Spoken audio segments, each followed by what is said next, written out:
అనుభవించు రాజా అనుభవించు రాజా పుట్టింది పెరిగింది పుట్టింది పెరిగింది ఎందుకు అందుకే అనుభవించు రాజా అనుభవించు రాజా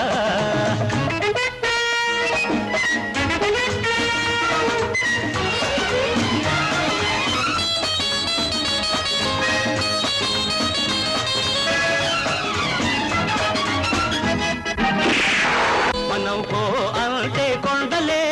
ఓహో అంటాయి ఓహో మనం పో అంటే కొండలే ఓహో అంటాయి మనం రమ్మంటే మబ్బులే దిగి దిగి వస్తాయి మనం రమ్మంటే మబ్బులే దిగి దిగి వస్తాయి